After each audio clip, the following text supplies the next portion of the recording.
The stagecoach rattled to a stop in front of the wooden station in La Junta, Colorado, and Samuel Thorne looked up from where he had been checking his horse's saddle, his attention caught by the unusual silence that fell over the small crowd that had gathered. It was late September in 1878, and the afternoon sun cast long shadows across the dusty Main Street.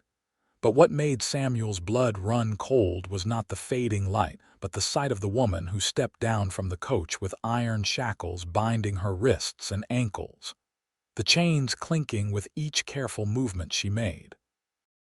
Samuel stood frozen, his hand still gripping the leather strap he had been adjusting, as he watched the scene unfold before him. The woman was young, perhaps 23 or 24, with dark hair that had come loose from its pins during the long journey, falling in tangled waves around a face that was smudged with dirt and exhaustion.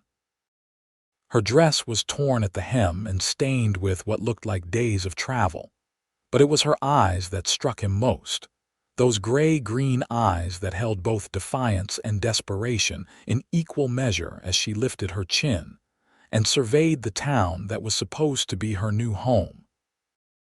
Behind her, a portly man in a poorly fitting suit descended from the coach, mopping his sweating face with a handkerchief despite the cooling autumn air. He grabbed the chain that connected the woman's wrist shackles and yanked hard enough to make her stumble forward, and Samuel felt his jaw clench at the casual cruelty of the gesture. "Harriet Hadley," the man announced loudly, his voice carrying across the street in a way that suggested he enjoyed having an audience. "Mail-order bride, purchased and paid for by one Cyrus Montgomery of La Junta, Colorado. Cost me a pretty penny to transport her all the way from St. Louis, given her tendency to try to escape." Samuel watched as several townspeople gathered closer, their expressions ranging from curiosity to outright disapproval. He knew Cyrus Montgomery by reputation, a wealthy rancher in his 50s who owned a spread about 10 miles north of town, and who was known for his harsh treatment of his workers and his belief that money could buy him anything he wanted. The thought of this young woman being handed over to such a man made something twist uncomfortably in Samuel's chest. The woman named Harriet said nothing, but Samuel could see the way her hands trembled slightly as she held them in front of her, the chains hanging heavy between her wrists. Her lips were pressed into a thin line, and there was a purple bruise blooming along her left cheekbone that looked fresh enough to have happened during the journey. "Where is Montgomery?" the portly man demanded, looking around with irritation. "I sent word ahead that I would be arriving today with his property." Property. The word made Samuel's stomach turn. He had never held with the idea of mail-order brides to begin with, believing that marriage should be based on mutual affection and respect rather than financial transaction. But this was something else entirely. This was not a woman who had willingly answered an advertisement and agreed to travel west to marry a stranger. This was a woman in chains, being delivered like cargo. Samuel found himself moving forward before he had fully decided to do so, his boots kicking up small clouds of dust as he crossed the street. He was a tall man, just over 6 feet, with broad shoulders built from years of working cattle and breaking horses. His face was weathered from the sun and wind, with dark brown hair that curled slightly at his collar and gray eyes that could be as hard as flint when the situation called for it. At 26 years old, he had built his own small ranch through hard work and determination, and he had earned a reputation as a fair man who did not tolerate injustice when he saw it.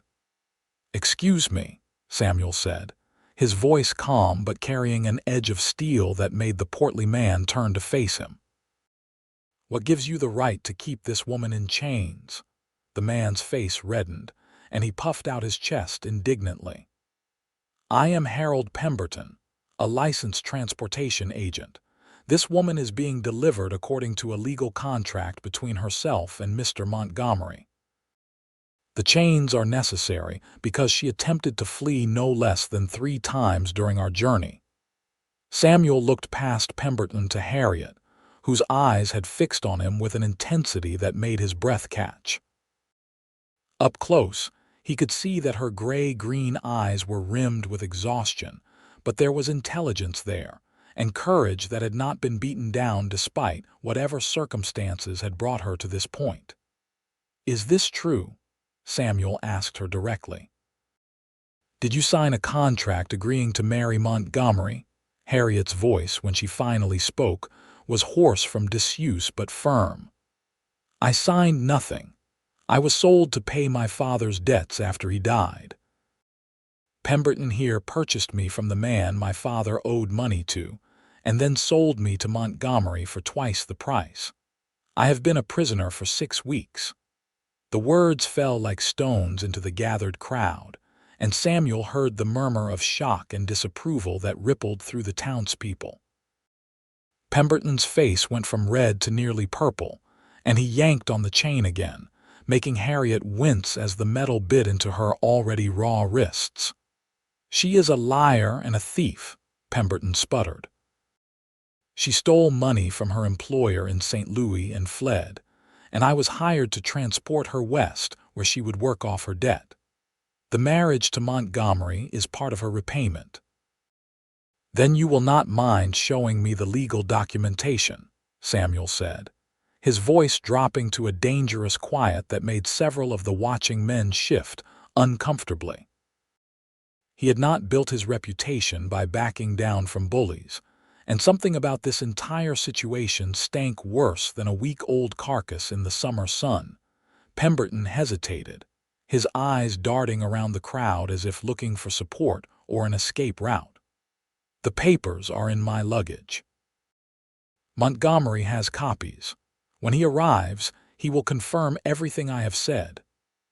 Samuel studied the man's face, noting the way his eyes would not quite meet his own, the nervous twitch of his mouth, the white-knuckled grip on the chain. These were not the mannerisms of a man confident in his legal standing.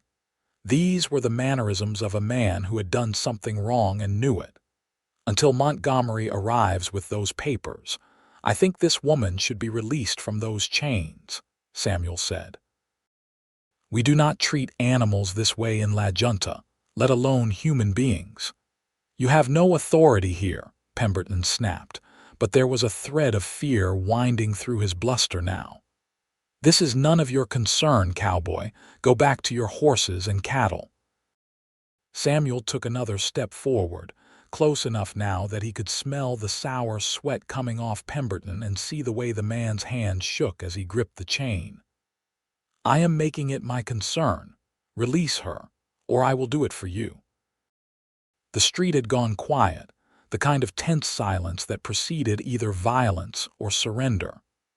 Samuel was aware of the weight of his revolver at his hip, though he had no intention of drawing it unless absolutely necessary. He was also aware of Tom Edwards, the town sheriff, standing on the boardwalk outside his office, watching the confrontation with sharp eyes but making no move to intervene. Tom was a friend, and Samuel suspected he was waiting to see how this would play out before deciding whether to step in. Pemberton must have sensed that the mood of the crowd was turning against him, because he suddenly thrust the chain toward Samuel with a curse.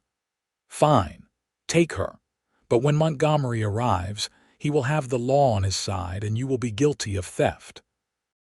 Samuel caught the chain, feeling the cold iron links in his palm, and looked down at Harriet. She was staring at him with an expression he could not quite read, something between hope and disbelief, as if she could not quite accept that someone was intervening on her behalf. "Do you have a key for these shackles?" Samuel asked Pemberton, his voice hard.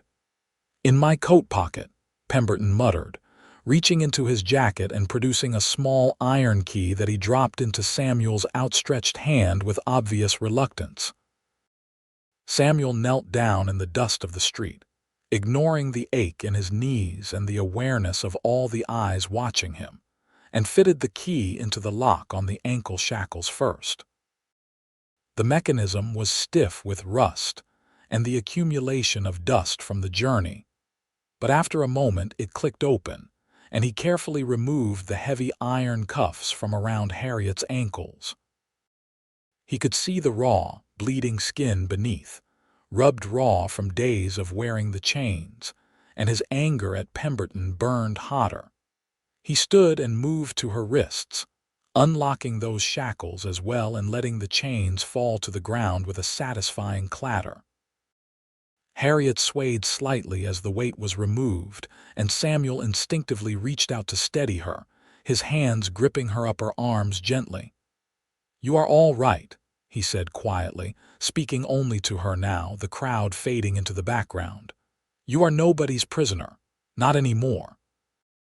Harriet's eyes filled with tears that she blinked back furiously, her jaw clenched as if she was determined not to show weakness in front of these strangers. "You do not know what you have done," she whispered. "Montgomery is a powerful man. He will make you pay for this." "Let me worry about Montgomery," Samuel said. He turned to address the crowd, raising his voice so everyone could hear. "This woman is under my protection until this matter can be properly investigated. If anyone has a problem with that, they can speak to me directly." Tom Edwards finally stepped forward, his hand resting casually on the butt of his own revolver. He was a lean man in his 40s with graying hair and a weathered face that had seen too much of the hard side of frontier life. "I think that is a sensible arrangement," Tom said. "Miss Hadley can stay at the boarding house until we sort out whether any laws have been broken and by whom. Pemberton, you will not leave town until I have had a chance to examine any documentation you claim to have." Pemberton looked like he wanted to argue, but the combined presence of Samuel and the sheriff seemed to convince him that discretion was the wiser course. He nodded stiffly, retrieved his luggage from the coach, and stalked off toward the saloon without another word. Samuel became aware that he was still holding Harriet's arms, and he released her slowly, stepping back to give her some space. She swayed again, and he realized that she was barely standing, her strength clearly at its end after whatever ordeal she had endured. "When did you last eat?" he asked. Harriet's forehead creased as if she had to think about the answer. "Yesterday morning. Pemberton said I did not deserve food since I tried to escape." The casual cruelty of it made Samuel's hands curl into fists. "Tom, I am taking her to get a meal. We can sort out the boarding house after she has eaten and had those wounds on her wrists and ankles tended to." Tom nodded his approval. "Bring her by my office afterward. I will want to take her statement about what happened." Samuel turned back to Harriet, offering his arm in a gesture that was both practical and symbolic. "Can you walk, or do you need help?" Harriet straightened her shoulders, and Samuel could see the pride that kept her upright despite her exhaustion. "I can walk." She took his arm anyway, and Samuel tried not to notice the way her hand trembled as it rested on his sleeve, or the way she leaned slightly into his support as they made their way down the street toward Martha's restaurant, the only proper eating establishment in La Junta. The afternoon sun was lower now, painting the false front buildings in shades of gold and amber, and the usual sounds of the town were gradually resuming around them as people returned to their business, though Samuel could feel the weight of curious stares following them. Martha's restaurant was a small building with whitewashed walls and red checked curtains in the windows. Martha Sullivan, the proprietor, was a formidable woman in her 50s who ran her establishment with efficiency and a sharp eye for anyone who might cause trouble. She looked up from where she was wiping down a table as Samuel guided Harriet through the door, and her expression shifted from mild curiosity to concern as she took in Harriet's bedraggled appearance and the raw wounds visible on her wrists. "Samuel Thorne, what have you brought me?" Martha asked, setting down her cloth and moving toward them with the brisk purpose of a woman accustomed to taking charge. "Someone who needs a meal and some medical attention," Samuel said. "Can you help us, Martha?" Martha's sharp eyes traveled over Harriet, taking in everything from her torn dress to her tangled hair to the bruise on her cheek. "Sit her down at that table by the window. I will bring food and water and my medical kit." Samuel guided Harriet to the indicated table and helped her into a chair, noting the way she sank down with a small sound of relief that she tried to suppress. He took the chair across from her, leaning back but keeping his attention focused on her face. In the better light of the restaurant, he could see more details. The fine bone structure beneath the dirt and exhaustion, the way her dark hair caught glints of auburn in the sunlight, the stubborn set of her mouth that suggested she was not someone who gave up easily. Martha returned with a pitcher of water and 2 glasses, which she set on the table before disappearing back into her kitchen. Samuel poured water for Harriet, pushing the glass toward her. "Drink slowly," he advised. "You will make yourself sick if you drink too fast after going without." Harriet wrapped both hands around the glass as if it were something precious, and took small, careful sips. Samuel watched as some of the tension seemed to ease from her shoulders, though her eyes remained wary, flicking between him and the door as if she expected Pemberton or Montgomery to burst through at any moment.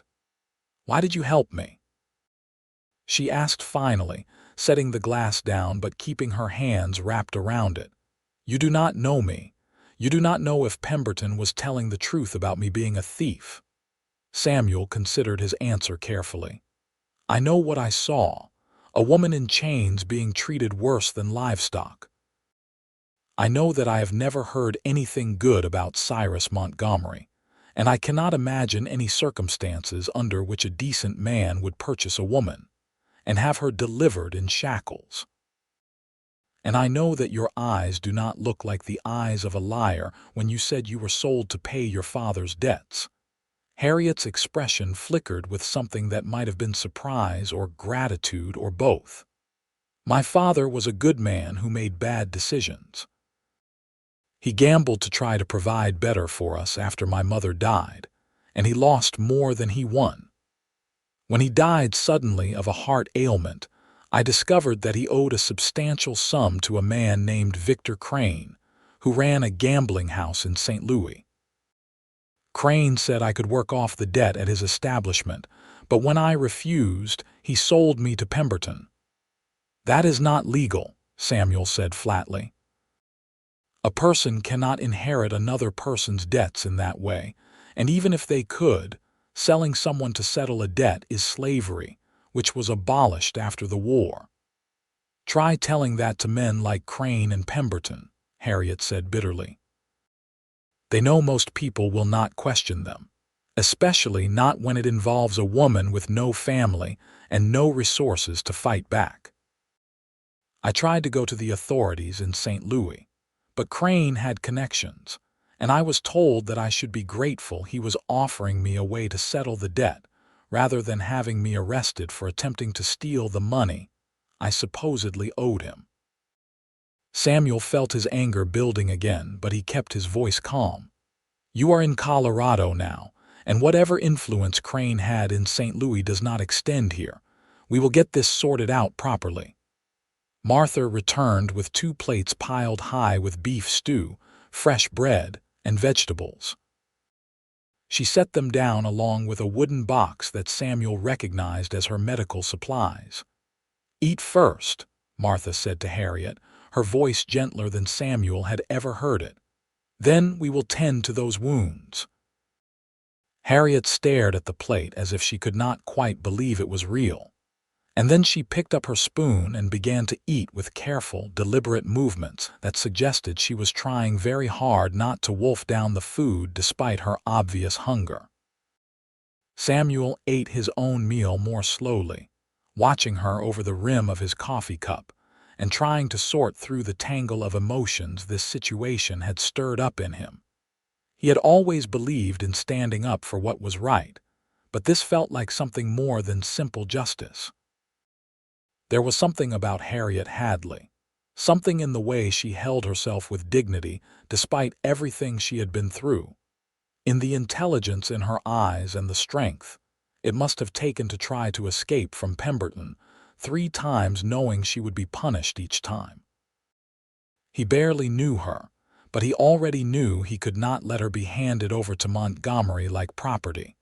When Harriet had finished eating, Martha pulled her chair closer and opened the medical box.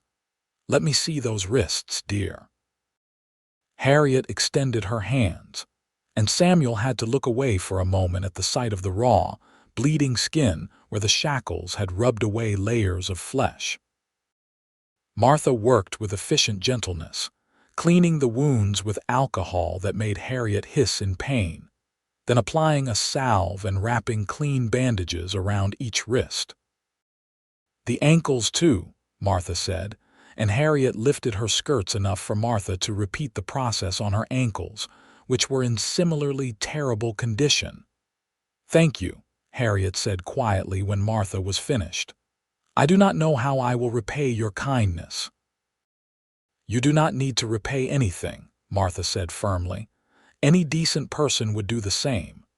Samuel stood, reaching for his wallet to pay for the meal and the medical supplies, but Martha waved him off. "Keep your money, Samuel. I am happy to do my part."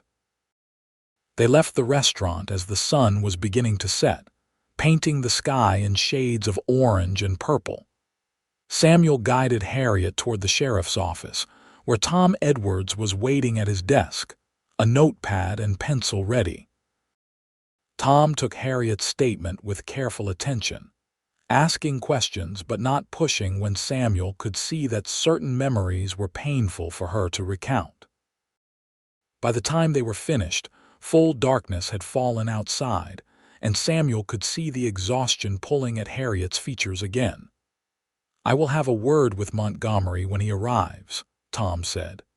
"In the meantime, Miss Hadley, I think Samuel's suggestion about the boarding house is sound. Mrs. Chen has a room available, and I will make sure you are not disturbed there." Samuel walked with Harriet to the boarding house, a well-maintained 2-story building on the edge of town run by Y. Chen, a Chinese woman who had come west with her husband to work on the railroad and had stayed after his death to build a successful business. Mrs. Chen took one look at Harriet and immediately ushered her inside, clucking over her condition and promising hot water for a bath and clean sheets. Samuel found himself reluctant to leave, lingering in the doorway until Harriet turned to look at him. In the lamplight, her eyes seemed to glow, and he felt something shift in his chest, a tightening that was not entirely comfortable. "Thank you," Harriet said. "For everything you did today, I will never forget it." "I am glad I was there," Samuel said, and meant it. "Try to get some rest. I will come by tomorrow to check on you." He walked back to where he had left his horse still tied outside the stage station, his mind churning with thoughts of Harriet Hadley and the situation she had found herself in. As he rode back to his ranch in the darkness, the stars brilliant overhead in the clear Colorado night, he knew that this was not over. Montgomery would arrive, probably with lawyers and documents that might or might not be legitimate, and there would be a fight. But Samuel had never backed down from a fight when he believed he was in the right, and he was not about to start now. The next morning dawned clear and cool, with frost glittering on the grass outside Samuel's small ranch house. He went through his morning chores with unusual haste, feeding the horses and cattle, checking the fences, and then washing and changing into a clean shirt before riding back into town. He told himself it was because he wanted to check on Harriet's condition and make sure Montgomery had not caused trouble overnight, but he knew there was more to it than that. He wanted to see her again, to talk to her without the exhaustion and fear that had surrounded their first meeting. He found her sitting on the porch of the boarding house, wearing a dress that Mrs. Chen must have loaned her, her hair washed and braided in a long plait over one shoulder. She looked up as he approached, and Samuel saw the wariness in her expression ease slightly when she recognized him. "Good morning," he said, dismounting and tying his horse to the rail. "How are you feeling?" "Better," Harriet said. "Mrs. Chen has been extraordinarily kind. She gave me this dress and helped me wash my hair, and the bed was more comfortable than anything I have slept in for weeks." She hesitated, then added, "Has there been any word of Montgomery?" "Not yet," Samuel said. "But I expect he will arrive today or tomorrow. Tom is prepared to handle it." Harriet nodded, but Samuel could see the tension in her shoulders. "And what happens then?" "Even if what Pemberton did was illegal, Montgomery will claim he paid money in good faith. The law may say I have to repay him, and I have no money, no family, nothing." Samuel sat down on the porch step next to her chair, close enough to talk quietly but careful not to crowd her. "Then we will figure something out. You could find work here in town. Martha is always looking for help at the restaurant, and Mrs. Chen might need assistance at the boarding house. And live my life waiting for Crane or Montgomery or someone like them to track me down and drag me back." Harriet shook her head. "I have been running or fighting for so long, Samuel. I am tired." There was a defeated note in her voice that made Samuel's chest tighten again. He studied her profile, the way the morning light caught in her hair and the proud tilt of her chin despite her words.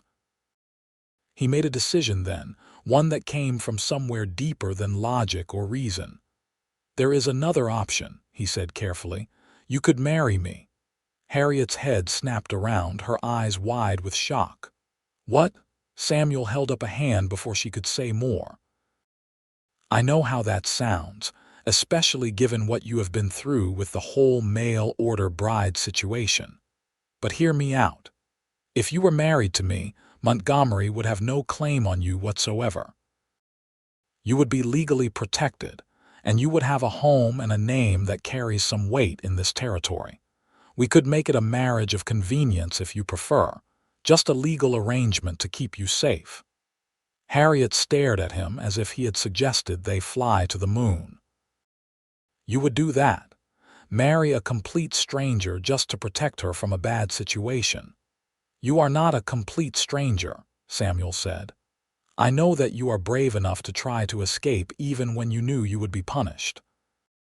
I know that you value honesty, and that you have been dealt an unfair hand through no fault of your own. And I know that I would rather marry you than stand by and watch you be forced into a life you did not choose." He could see Harriet struggling with the offer, emotions flickering across her face too quickly for him to identify them all. "But what would you get out of this arrangement? You would be saddling yourself with a wife you do not love and who comes with trouble attached." "I would get the satisfaction of knowing I did the right thing," Samuel said. "And who knows? Maybe in time we could build something real, or maybe we will just be friends who share a name and a home. Either way seems better than the alternative." Harriet was quiet for a long moment, her eyes searching his face as if trying to determine whether he was serious or simply mad. Finally, she said, "I need time to think about this."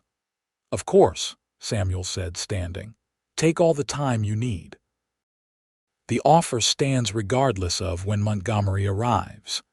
He left her there on the porch and went to find Tom at the sheriff's office, where he found his friend reviewing papers and looking grim. "Montgomery sent word," Tom said without preamble. "He will be here this afternoon, and he is bringing his lawyer. Apparently Pemberton did send documentation ahead, and Montgomery is claiming that he has a valid contract for Miss Hadley's services as his wife in exchange for paying off her father's debts." "Services," Samuel repeated, his voice flat. "He is talking about a woman, not a horse." "I agree with you, but the law can be complicated in these matters," Tom said. especially if Montgomery has papers that look legitimate, even if the circumstances under which they were created were not. I will do what I can, Samuel, but you need to be prepared for the possibility that I might not be able to stop this. Samuel told Tom about his offer to marry Harriet, and Tom leaned back in his chair with a low whistle. That is quite a solution. You think she will accept? I do not know, Samuel admitted, but it is the only way I can think of to make absolutely certain that Montgomery cannot touch her. Well, if she does agree, we can have Judge Harrison perform the ceremony today. He is in town for the quarterly circuit court. A legal marriage would trump any contract Montgomery might present, especially if we can show that the contract itself was obtained through coercion.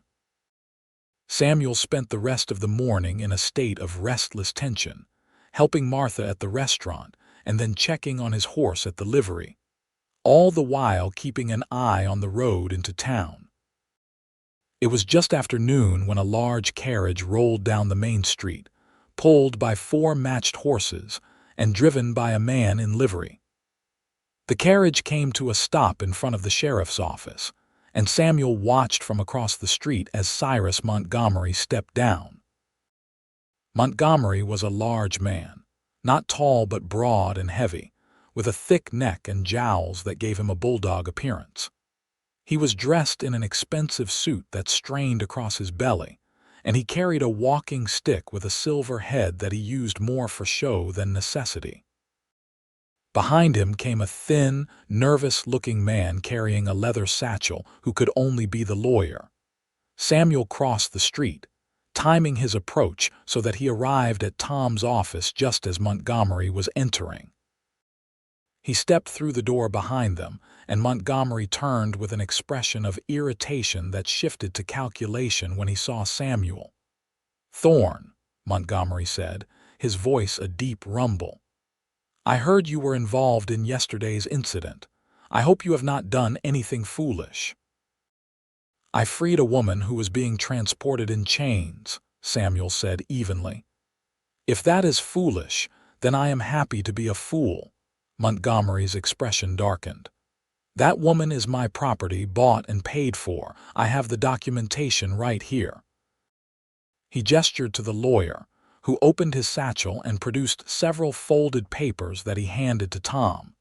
Tom spread the papers on his desk and examined them carefully, his expression giving nothing away. Samuel moved to look over his shoulder, reading the dense legal language. There was indeed a contract, signed by someone claiming to be Harriet Hadley, agreeing to marry Cyrus Montgomery in exchange for Montgomery paying the sum of $2,000 to Victor Crane of St. Louis to settle debts incurred by Harriet's deceased father. There was also a bill of sale from Crane to Harold Pemberton and another from Pemberton to Montgomery. "Bills of sale," Samuel said, his voice hard, "for a human being. That is slavery, Montgomery, and it has been illegal for more than a decade." "The bills of sale are for transportation and marriage arrangement services," the lawyer interjected quickly, his voice high and reedy. "The contracts are perfectly legal. Miss Hadley agreed to the arrangement, as you can see from her signature." "Except that she says she never signed anything," Tom said, looking up from the papers. "And even if she did, a contract signed under duress is not legally binding." "Can you prove it was signed under duress?" the lawyer challenged. "Mr. Montgomery has acted in good faith throughout this entire transaction. He paid substantial sums of money to help Miss Hadley resolve her father's debts and to transport her safely to Colorado. To have her now refuse to honor her agreement would constitute fraud." Samuel felt his temper rising, but before he could respond, the door opened again and Harriet herself stepped through, with Mrs. Chen hovering protectively behind her. Harriet had changed back into her own dress, which Mrs. Chen had apparently cleaned and mended, and her hair was once again pulled back in a simple bun. She looked pale but composed, and her eyes went immediately to Montgomery with an expression of such revulsion that Samuel instinctively moved to place himself between them. "Miss Hadley," Tom said, "you did not need to come." "Yes, I did," Harriet said. "I need to face this."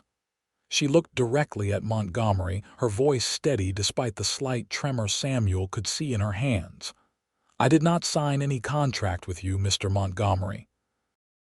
I was sold like chattel by Victor Crane to Harold Pemberton, and then sold again to you. I was transported in chains and beaten when I tried to escape. Nothing about this situation is legal or moral." Montgomery's face had gone red, and he took a step toward Harriet that made Samuel shift his weight, ready to intervene. "You lying little tramp. I paid good money for you, and you will honor our agreement, or I will see you in prison for fraud and theft." "That is enough," Tom said, his voice cracking like a whip. "You will not threaten anyone in my office, Montgomery, and I am not convinced that these contracts are worth the paper they are written on." "Then we will take this to a higher court," the lawyer said. "Mr. Montgomery has rights, and he will pursue them to the fullest extent of the law."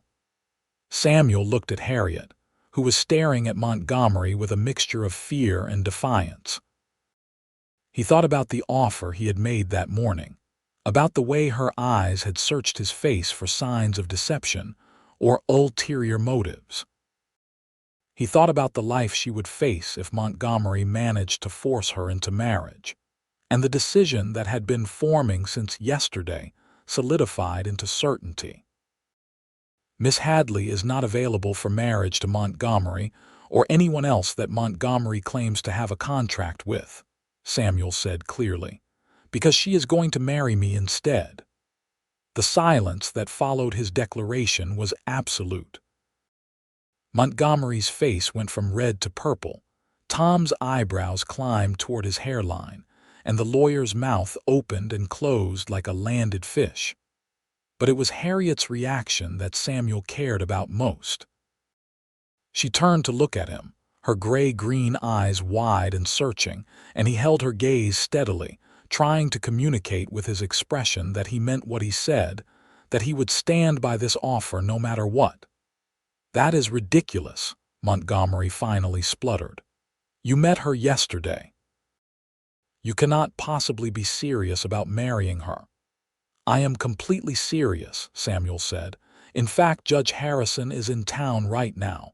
We could be married within the hour if Miss Hadley agrees." "Harriet," he said, using her first name for the first time, "will you marry me?" He could see the war playing out on her face, the fear and the hope and the uncertainty all tangled together. He knew what he was asking her to do, to trust a man she barely knew, to trade one uncertain future for another. But he also knew that he was offering her something Montgomery never could, a choice. Harriet took a deep breath, and Samuel could see her shoulders straighten, could see the moment when she made her decision. "Yes," she said, her voice clear and strong. "I will marry you, Samuel Thorne." Montgomery exploded into threats and curses, his lawyer trying futilely to interject legal objections. But Tom cut through the noise with a sharp command for silence. "Montgomery, you can take your complaint to a higher court if you wish, but as far as I am concerned, a woman's right to choose her own husband trumps any contract that may or may not be valid. Samuel, if you are serious about this, you had better go find Judge Harrison right now." Samuel offered his arm to Harriet, and she took it, her hand trembling only slightly as it rested on his sleeve. They left the sheriff's office together, leaving Montgomery still sputtering behind them, and walked through the town toward the small courthouse where Judge Harrison held his circuit sessions. "Are you sure about this?" Harriet asked quietly as they walked. "You do not have to do this." "I could run again, try to disappear somewhere Montgomery cannot find me." "And spend the rest of your life looking over your shoulder." Samuel shook his head. "No, this is the right solution, and I am sure." They found Judge Harrison in the courthouse, reviewing case files for the afternoon's proceedings. He was an older man with white hair and sharp blue eyes that missed nothing, and he listened to their request with raised eyebrows but no judgment. "This is quite irregular," he said when Samuel had finished explaining the situation. "You are certain this is what you both want?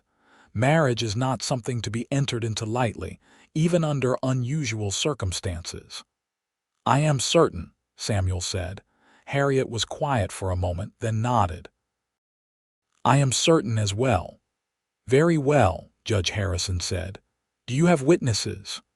Tom had followed them to the courthouse, and Mrs. Chen had come as well, apparently determined to see this through.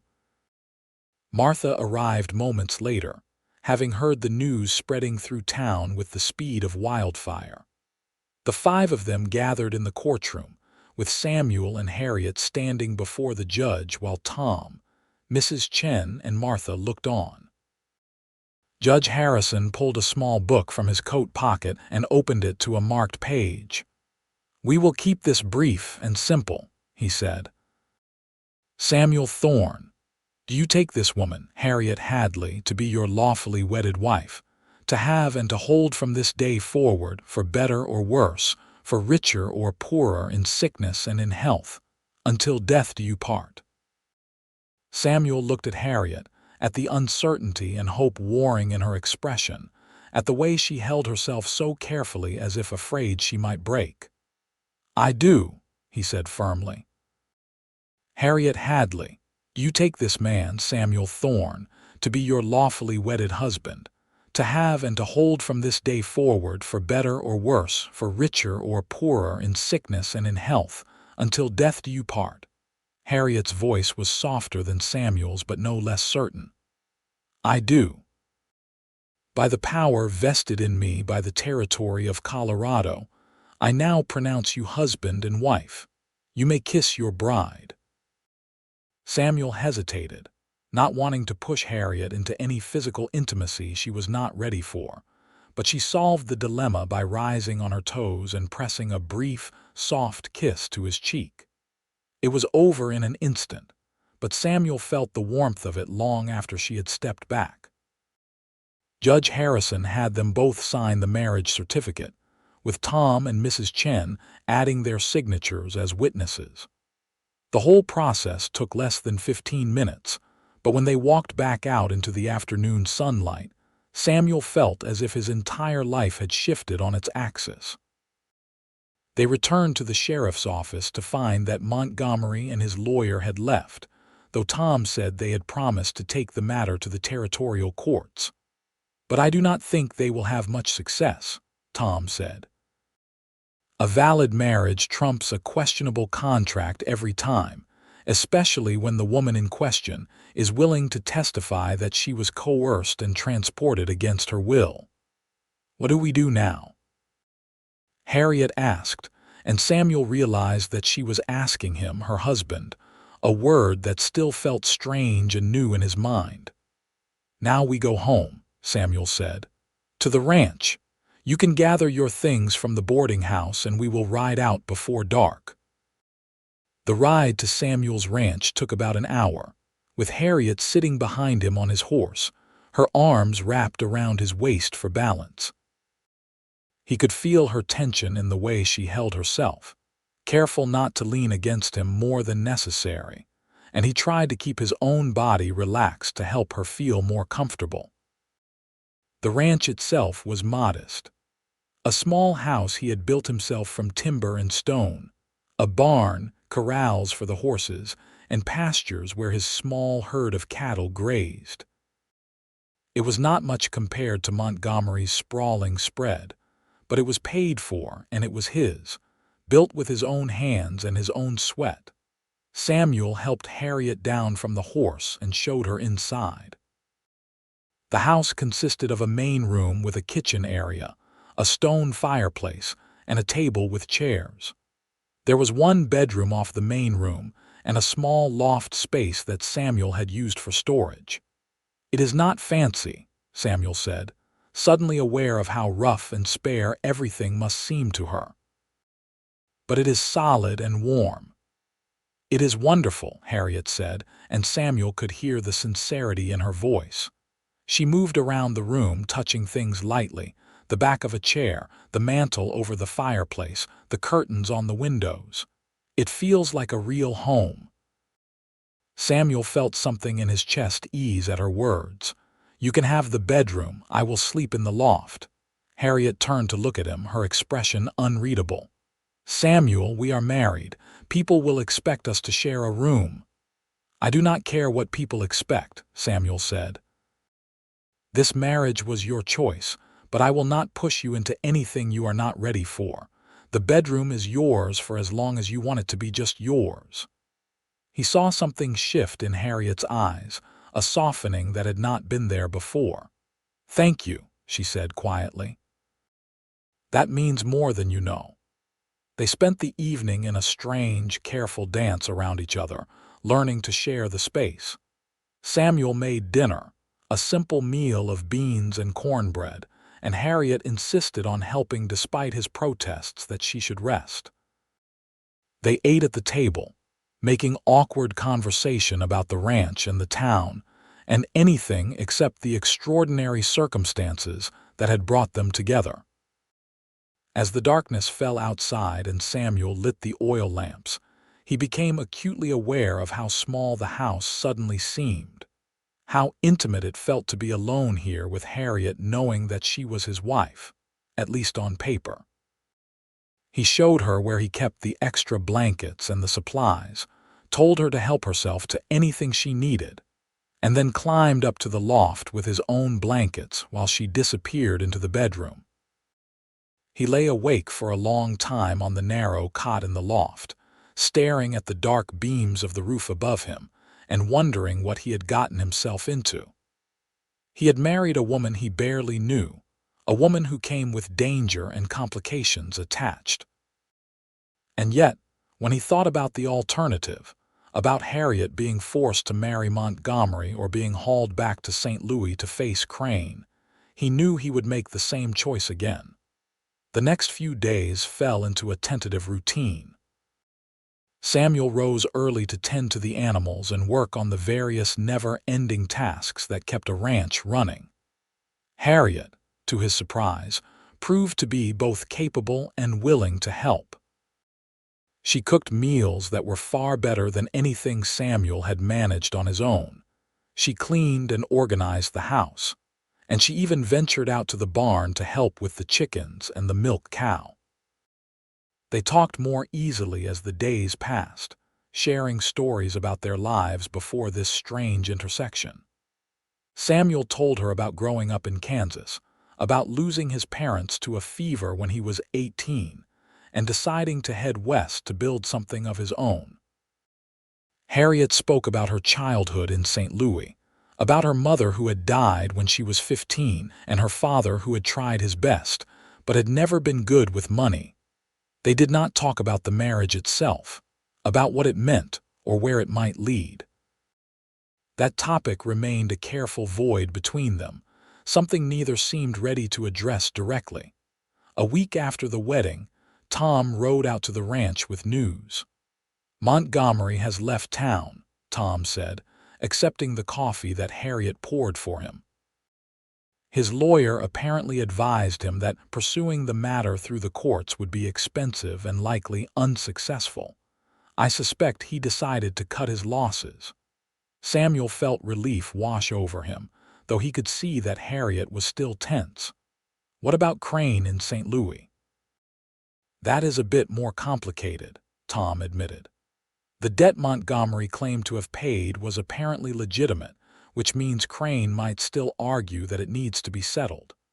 But I have been in touch with a federal marshal who specializes in cases involving coercion and illegal contracts. He is looking into Crane's operation, and I am hopeful that Crane will have bigger problems to worry about than chasing after one woman who got away." After Tom left, Samuel found Harriet standing at the window, staring out at the distant mountains. He came to stand beside her, close enough to offer comfort but not so close as to crowd her. "You are safe now," he said quietly. Montgomery is gone, and Crane will likely be too busy dealing with federal charges to come after you." "I know," Harriet said, but her voice was strained. "It is just hard to believe it is really over. I have been running for so long, it feels strange to stand still." Samuel understood that feeling, the way fear could become a habit even after the danger had passed. "It will take time," he said, "but you have time now, all the time you need." Harriet turned to look at him, and in the afternoon light slanting through the window, her eyes seemed to glow with an inner fire. "Samuel, why did you really do this? You could have just offered me a job or helped me get to another town where I could start over. Why marriage?" Samuel considered his answer carefully, knowing that this was one of those moments where honesty was both crucial and dangerous. "Because marriage was the only thing that would make you completely untouchable legally. And because when I saw you step off that stage in chains, something in me recognized something in you. I cannot explain it better than that. It was not pity, and it was not just about doing the right thing. It was about you specifically." Harriet's breath caught, and Samuel could see the emotions flickering across her face. "I do not know how to be a wife," she said finally. "I do not know what you expect from me." "I expect nothing except honesty," Samuel said. "Whatever this marriage becomes, it should be something we both choose, not something forced by circumstances or obligations." He saw the moment when Harriet made a decision, when the tension in her shoulders eased, and she took a small step closer to him. "I think I would like to choose more," she said softly. "If you are willing." Samuel's heart began to beat faster. "What does more mean to you?" "It means I would like to stop living in separate rooms and start living as husband and wife in truth. It means I would like to get to know you better and let you know me better. It means I think I could be happy here with you if you want the same thing." Samuel reached out slowly, giving her time to pull away if she wanted to, and took her hand in his.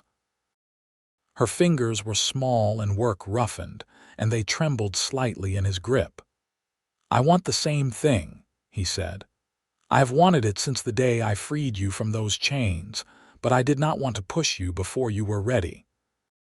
Harriet's eyes filled with tears that she blinked back, a smile tugging at the corners of her mouth. "I think I am ready now." Samuel pulled her gently into his arms, and this time when she leaned against him, there was no hesitation, no careful distance. She fit against his chest as if she belonged there, and he rested his cheek against the top of her head, breathing in the scent of the soap she used on her hair. They stood like that for a long time, holding each other in the quiet house with the autumn afternoon fading into evening outside.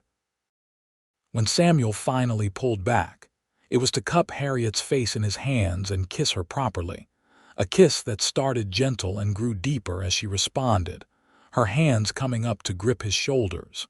When they finally broke apart, both breathing hard, Samuel rested his forehead against hers. "We have time," he said again. "We can take this as slow or as fast as you want." "I know," Harriet said, "but I think I have been cautious long enough. I want to choose joy now, Samuel. I want to choose you." That night, for the first time, they shared the bedroom. Samuel was careful and patient, letting Harriet set the pace.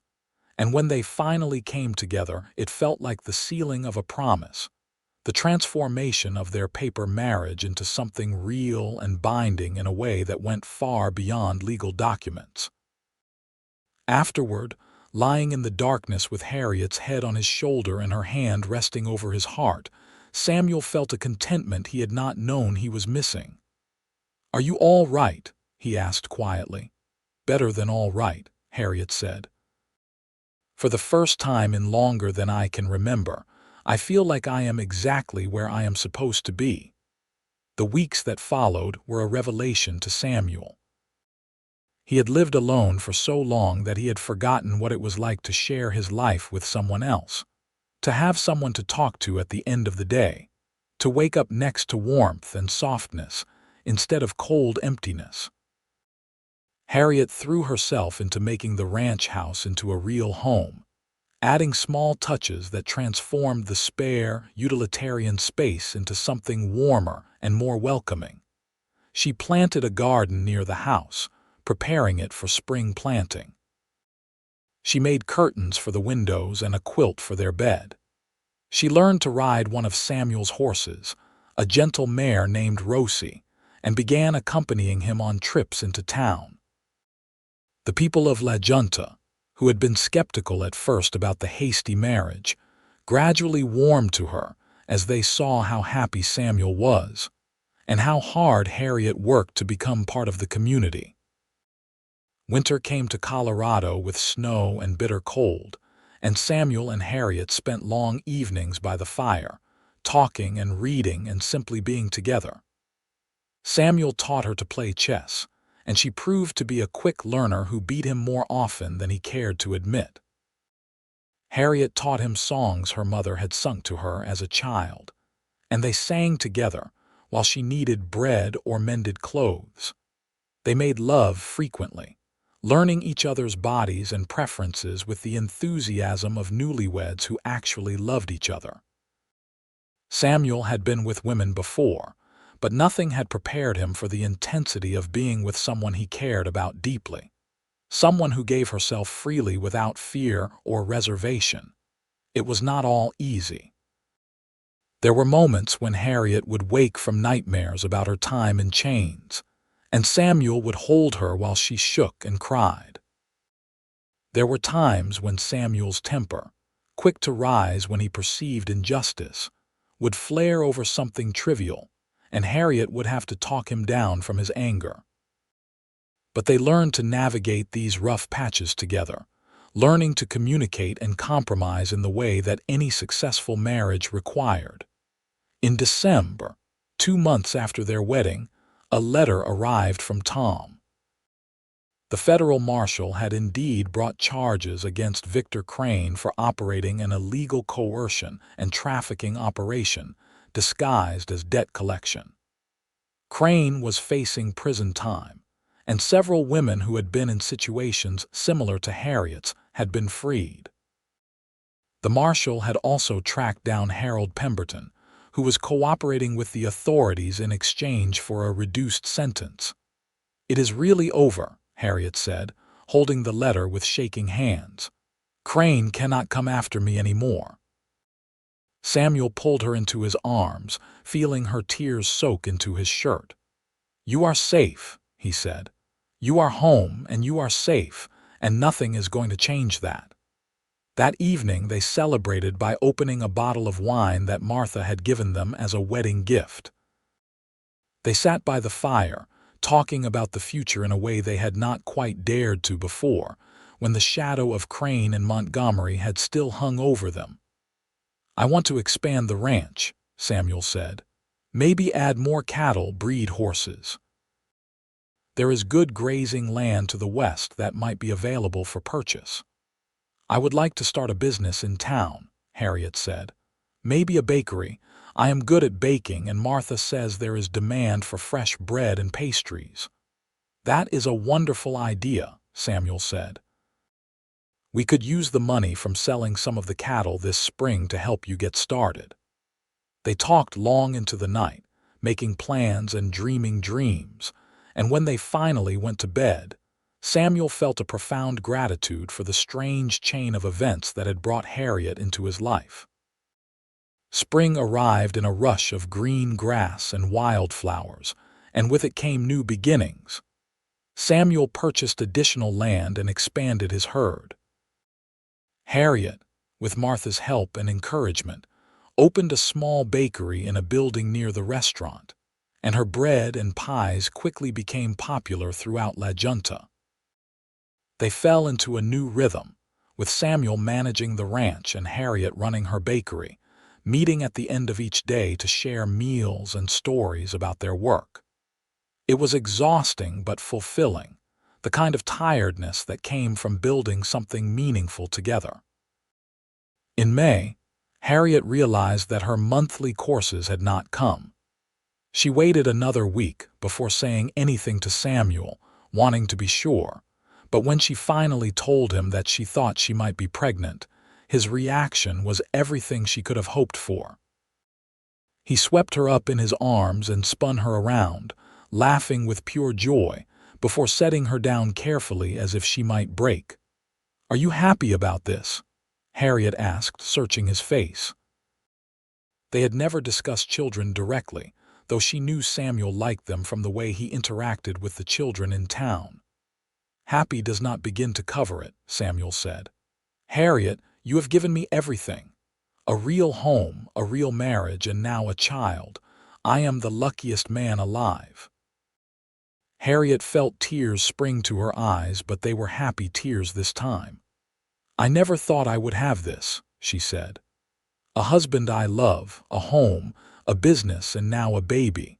When I was on that stagecoach in chains, I could not have imagined that my life would turn out this way." "You deserved all of it," Samuel said fiercely. "You deserved to be free and happy and loved. I am just grateful I was the one who got to give it to you." The pregnancy progressed smoothly, though Harriet continued to work at the bakery until she was too large to comfortably stand for long periods. Samuel fussed over her constantly, to the point where she sometimes had to remind him that pregnancy was not an illness, and she was perfectly capable of doing normal tasks. Mrs. Chen and Martha threw her a small party in August, with the women of La Junta bringing gifts and advice. Harriet, who had spent so much of her life alone and isolated, felt overwhelmed by the support and friendship these women offered so freely. In late September, almost exactly 1 year after she had arrived in La Junta in chains, Harriet went into labor. Samuel stayed by her side through the long night, holding her hand and wiping her forehead with cool cloths, murmuring encouragement even when she cursed at him between contractions.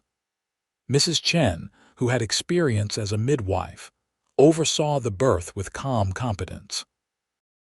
When their son finally arrived with the dawn, red-faced and squalling, Samuel felt something crack open in his chest, a well of emotion so deep he could hardly breathe.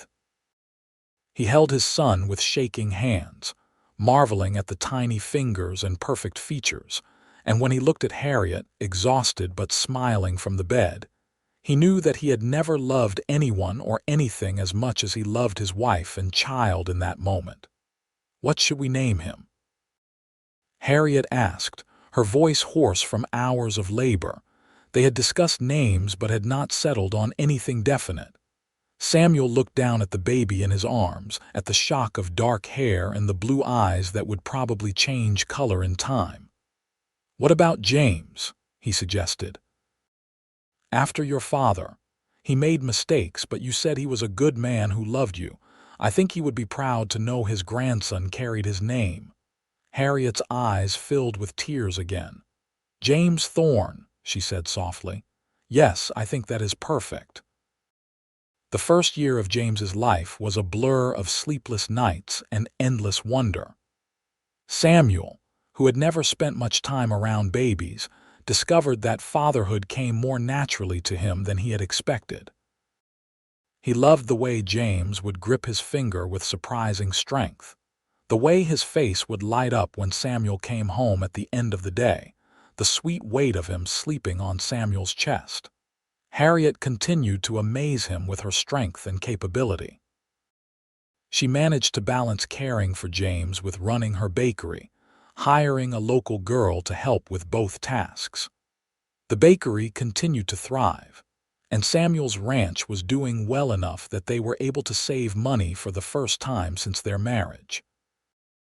They celebrated their first wedding anniversary with a quiet dinner at home, James sleeping in his cradle nearby. "Can you believe it has only been a year?" Harriet asked, leaning against Samuel on the settee they had recently purchased. "It feels like we have been married forever." "In the best way," Samuel agreed. He looked down at her, at the way the firelight caught in her hair and softened her features. "Do you have any regrets? about how we got married or the way things happened." Harriet was quiet for a moment, considering. "I regret the circumstances that brought me here," she said finally. "I regret what Crane and Pemberton did, and I regret that my father died in debt. But I do not regret you, Samuel. I do not regret our marriage or our life together. You gave me back my freedom, and then you gave me everything else." "How could I regret that?" Samuel kissed her softly, a kiss that held all the love and gratitude he felt. "I love you," he said. "I do not think I have said that enough, but it is true. I love you more than I knew it was possible to love someone." "I love you too," Harriet said. "You broke every chain that bound me, Samuel. Not just the physical ones, but the ones of fear and desperation and hopelessness. You showed me that I could be free and safe and loved all at once." They sat together in the firelight, holding each other while their son slept peacefully nearby, and Samuel felt a contentment so deep it was almost overwhelming. This was what he had been building toward all those years, working and saving and hoping for something he could not quite name. This family, this love, this life they had created together from the ruins of Harriet's nightmare and the generosity of his own heart. The years that followed were full and rich. James grew into a bright, energetic boy with his mother's gray-green eyes and his father's stubborn determination. When he was 3, Harriet discovered she was pregnant again, and this time they welcomed twin girls they named Mary and Elizabeth. The house, which had once seemed so spare and empty, was now filled with the chaos and joy of 3 small children. Samuel expanded the ranch significantly, hiring additional help and building a larger barn and more outbuildings. Harriet eventually sold the bakery to her assistant, deciding that with 3 children she preferred to focus her energy on her family and the ranch. She turned her baking skills to making treats for her children and for the church socials and community gatherings that were a regular part of life in La Junta.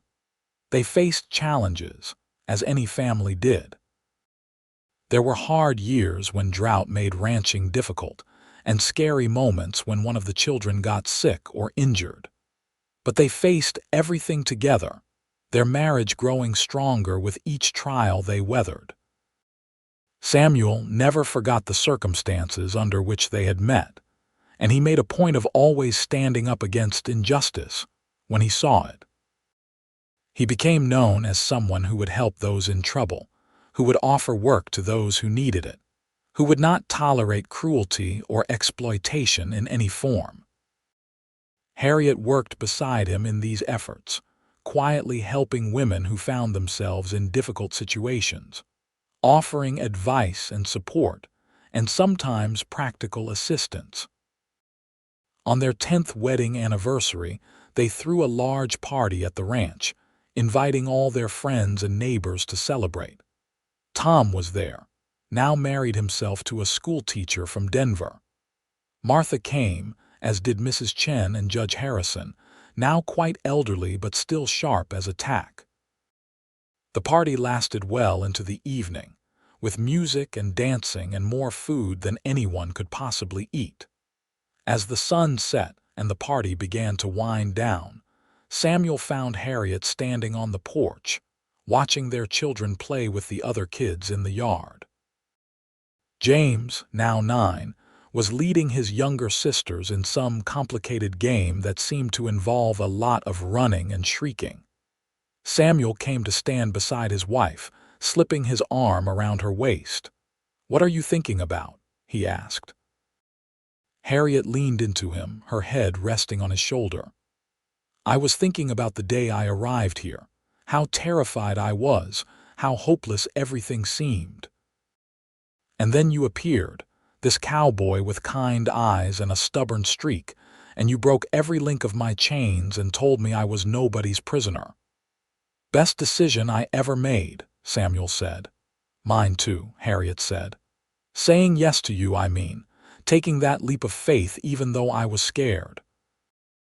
You gave me everything, Samuel, freedom, safety, love, family.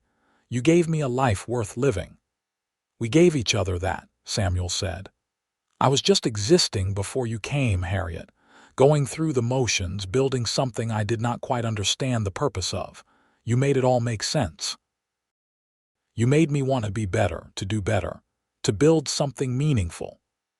They stood together in the gathering dusk, watching their children play and listening to the sounds of their friends' laughter and conversation drifting from inside the house. The life they had built together was not perfect, but it was theirs, forged from hardship and choice and the kind of love that grew deeper with each passing year. In the years that followed, their family continued to grow and change. James eventually took over much of the day-to-day running of the ranch, showing a natural talent for working with both animals and people. Mary became a teacher like Tom's wife, while Elizabeth studied medicine and became one of the first female doctors in Colorado. Samuel and Harriet became grandparents multiple times over, their house once again filling with the sound of children's laughter, this time belonging to the next generation. They grew old together, their hair turning silver and their faces lining with the marks of a life well lived. Samuel's hands, which had once been so quick and strong when breaking chains and gentling horses, became gnarled with arthritis, but Harriet would hold them tenderly in her own, rubbing salve into the aching joints. Harriet's eyesight faded, but Samuel would read to her every evening, his voice as steady and comforting as it had been on that first day when he had promised she was nobody's prisoner. On a warm summer evening in 1918, 40 years after that fateful day in September when Harriet had stepped off the stagecoach in chains, they sat together on the porch of their home, watching the sunset paint the Colorado sky in shades of gold and crimson. They were both in their 60s now, their children grown and scattered but still close, their grandchildren thriving. "You remember what you said to me that first day?" Harriet asked, her hand clasped in Samuel's, their fingers intertwined in a gesture so familiar it was like breathing. "I said a lot of things that day," Samuel said with a small smile. "Which particular thing are you thinking of?" "You said I was nobody's prisoner," Harriet said softly. "You broke every link of those chains and gave me back my freedom, but what you gave me was so much more than that. You gave me the freedom to be loved, to be happy, to be fully myself without fear or reservation. That was the greatest gift anyone has ever given me." Samuel lifted her hand to his lips and kissed it gently. "You gave me the same gift, Harriet. Before you, I was a prisoner too, locked in loneliness and going through life without really living it. You taught me how to love, how to be part of something bigger than myself, how to build a legacy that matters." They sat in comfortable silence for a while, watching as the stars began to appear in the darkening sky. The ranch sprawled around them, prosperous and well-maintained by their children and grandchildren. The town of La Junta had grown over the years, but it still retained the sense of community that had welcomed Harriet all those years ago when she had arrived as a frightened woman in chains. "If you could go back," Samuel said thoughtfully, "and change how we met, would you?" Harriet considered the question seriously, as she always did when Samuel asked her something important. "No," she said finally. "I would not change a thing, because every hardship, every moment of fear and pain led me to you, led me to this life, this family, this love. I would walk through fire to have what we have built together." "As would I," Samuel said, "though I would very much like to go back and punch Pemberton and Montgomery a few more times." Harriet laughed, the sound as bright and clear as it had been when she was young. "You never did get to do that, did you? You were far too restrained and law-abiding." "One of my few regrets," Samuel said with mock solemnity, and they both laughed together, the sound floating out across the ranch and into the gathering night. As the years continued to pass, Samuel and Harriet remained inseparable. their love story becoming legendary in La Junta. People would point them out to their children and grandchildren as an example of what true love looked like, the kind that endured through decades and hardships, and the simple daily work of building a life together. When Samuel passed away peacefully in his sleep at the age of 71, Harriet grieved deeply, but without regret. He had given her 43 years of love and partnership, and she had given him the same. Their children and grandchildren gathered for the funeral, sharing stories about Samuel's kindness, his stubbornness, his unwavering sense of justice, and his absolute devotion to his family. Harriet lived another 5 years after Samuel's death, spending her time with her family and her friends, tending the garden she had planted so many years ago, and writing down the story of how she had met Samuel so that future generations would know. She wrote about arriving in chains, about the cowboy with kind eyes who had broken every link and declared she was nobody's prisoner, about choosing to trust him and how that choice had transformed both their lives. When Harriet's time came, she passed away peacefully in the same bedroom where she had once slept alone as a frightened bride, the room where she had later shared so much love and joy with Samuel, the room where their children had been born. Her last words, whispered to her gathered family, were simple and profound. "I was so loved, and I loved in return. What more could anyone ask for?" They buried her next to Samuel in the cemetery on the hill overlooking the ranch, their headstones side by side as they had been in life. The epitaph on Harriet's stone, chosen by her children, reads simply, "She arrived in chains and found freedom in love." The ranch continued to thrive under the care of James and his children, and the story of Samuel and Harriet became part of the family's legacy, passed down through generations. Great-grandchildren who never knew them personally still grew up hearing about the cowboy who had broken chains and the brave woman who had chosen to trust him, about how love could transform the darkest circumstances into something beautiful and enduring. Years later, historians studying the American West would occasionally come across references to Samuel and Harriet Thorne, to the small scandal caused when a local rancher had married a mail-order bride who arrived in chains and immediately freed her. But the dry facts recorded in legal documents and newspaper articles could never fully capture the truth of what had happened between them, the depth of the love they had built from such unpromising beginnings. What mattered, in the end, was not how their story had started, but how they had lived it.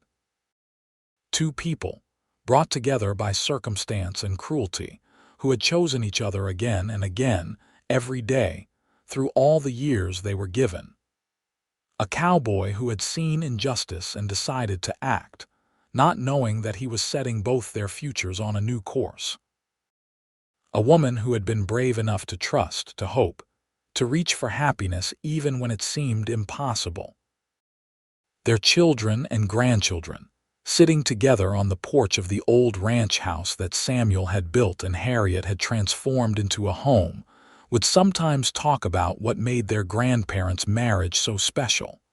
Was it the dramatic way they had met, the adversity they had overcome, the depth of their devotion to each other? But perhaps the real answer was simpler than that. Perhaps it was just that Samuel had looked at a woman in chains and seen a person deserving of freedom and dignity.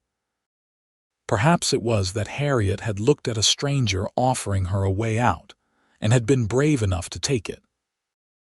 Perhaps it was that they had both understood, on some fundamental level, that love was not about perfection or ideal circumstances, but about choosing each other, day after day, through everything life brought their way. The chains that had bound Harriet that day in September 1878 had long since rusted into dust, but the love between her and Samuel had endured, growing stronger with each passing year, creating a legacy that would outlast them both. They had taken broken beginnings and forged them into something beautiful, proving that sometimes the best love stories start not with love at first sight, but with one person seeing another person's worth and saying, simply and powerfully, "You are nobody's prisoner." And in the end, that was enough. More than enough. It was everything.